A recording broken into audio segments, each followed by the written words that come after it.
Dinheiro é um problema na sua vida ou é a forma como você pensa sobre ele? Talvez você esteja trabalhando duro, pagando suas contas, tentando economizar, cortando gastos aqui e ali, e mesmo assim sente que nunca sai do lugar.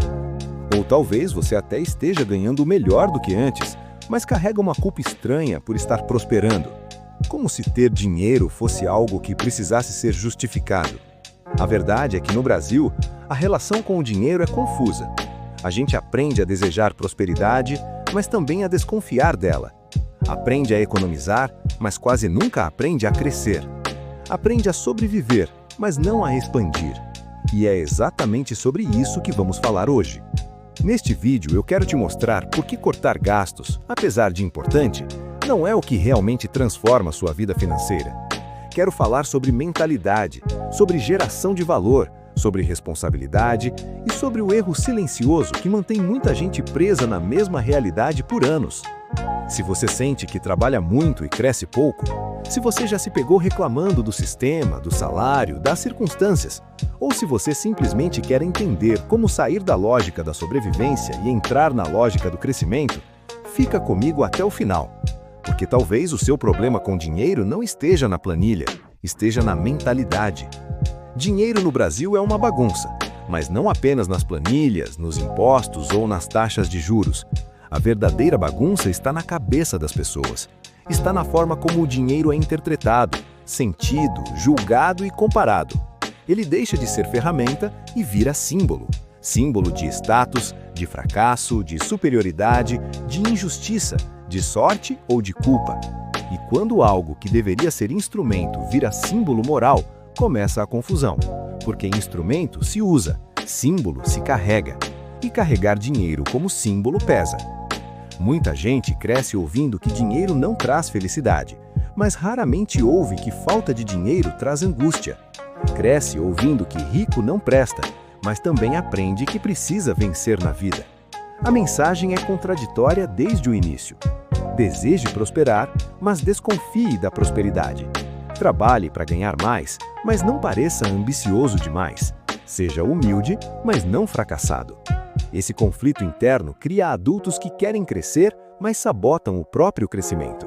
Que desejam melhorar de vida, mas se sentem desconfortáveis quando começam a melhorar. Por isso, o dinheiro vira tensão nas relações familiares. Quando alguém ascende financeiramente, pode se sentir deslocado do próprio grupo de origem. Quando alguém permanece na mesma condição, pode interpretar o sucesso alheio como crítica silenciosa. Comparações começam a acontecer de maneira sutil. Quem comprou o quê? Quem viajou para onde? Quem mudou de bairro? Quem trocou de carro? O problema não é o objeto em si, mas o significado atribuído a ele. O dinheiro que deveria facilitar a vida passa a complicar vínculos. Diante desse cenário, o discurso mais comum sobre finanças é quase sempre o mesmo: corte gastos. E sim, responsabilidade financeira começa pelo controle. Não há liberdade possível quando as despesas ultrapassam constantemente a renda. Viver no crédito como se fosse extensão permanente do salário é uma armadilha que cedo ou tarde cobra juros emocionais e financeiros. Ajustar o padrão de vida à realidade é um sinal de maturidade. Aprender a dizer não para desejos imediatos é parte do processo. Mas transformar o corte de gastos na única estratégia é como tentar resolver um vazamento apenas com baldes, sem nunca consertar o encanamento. Reduzir despesas impede o colapso, porém raramente constrói abundância. Quem vive apenas tentando caber dentro do que já ganha, dificilmente experimenta expansão real. A vida se torna uma sequência de cálculos defensivos. O que posso cortar agora?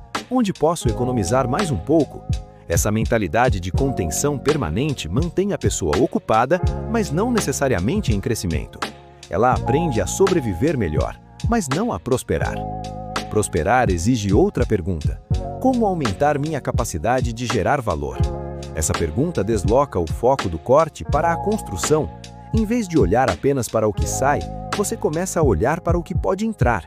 E renda, no fim das contas, é consequência de valor percebido.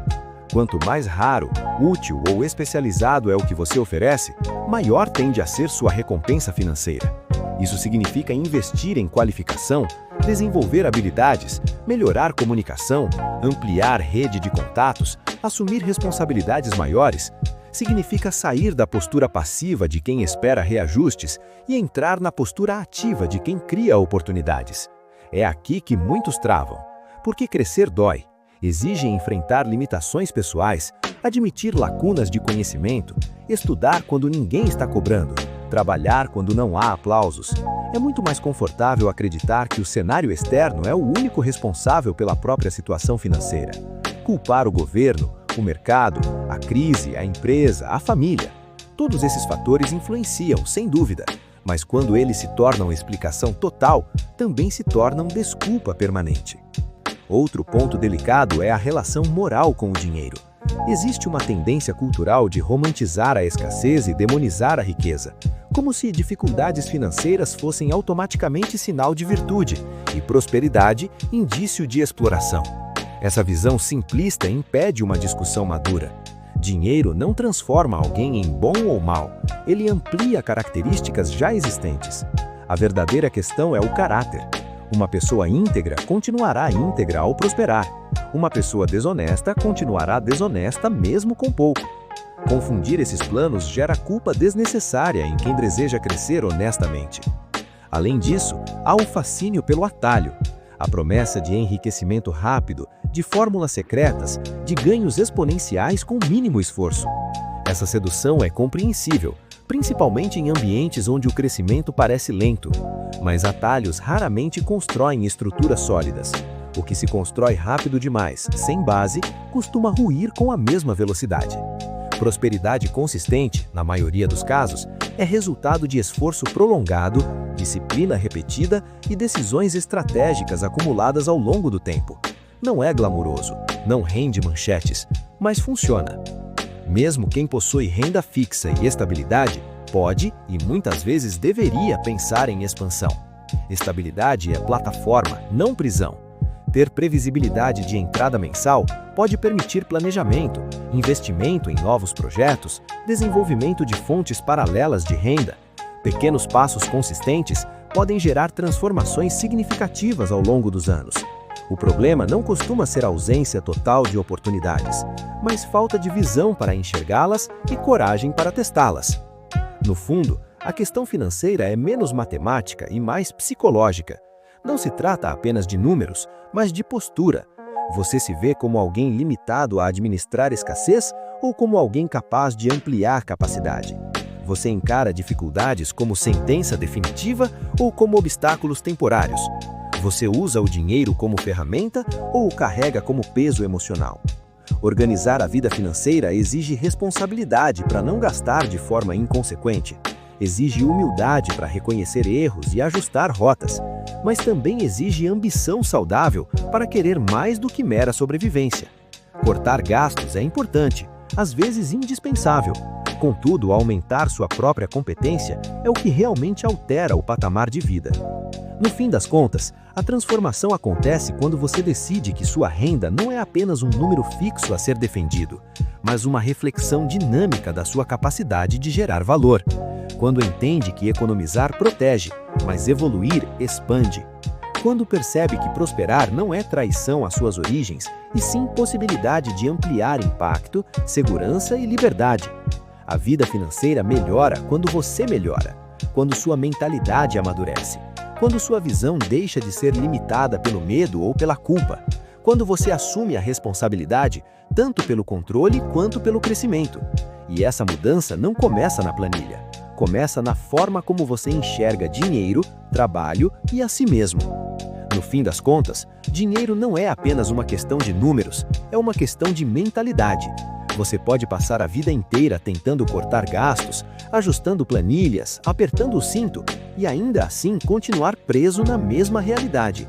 Ou pode decidir amadurecer sua visão, assumir a responsabilidade pelo que precisa ser corrigido e ao mesmo tempo desenvolver a capacidade de gerar mais valor. Prosperar não é imoral, não é vergonhoso, não é traição às suas origens. Prosperar é consequência de crescimento. E crescimento exige postura, disciplina, trabalho consistente e principalmente clareza mental. Quando você entende isso, o dinheiro deixa de ser um peso emocional e passa a ser uma ferramenta nas suas mãos. Grande parte das reflexões que eu trouxe aqui foi inspirada no livro Terapia de Guerrilha, do Dr. Ítalo Marcilli. É uma obra que provoca, confronta e exige maturidade do leitor, especialmente na forma de enxergar responsabilidade, crescimento e postura diante da realidade. Eu vou deixar o link para compra na descrição do vídeo para quem quiser se aprofundar. Se esse conteúdo fez sentido para você, se inscreva no canal para não perder os próximos vídeos. Deixe o seu like porque isso ajuda o conteúdo a alcançar mais pessoas. Compartilha com alguém que precisa organizar não só as finanças, mas a mentalidade. E comenta aqui embaixo, você tem tratado o dinheiro como problema ou como ferramenta? A gente se vê no próximo vídeo.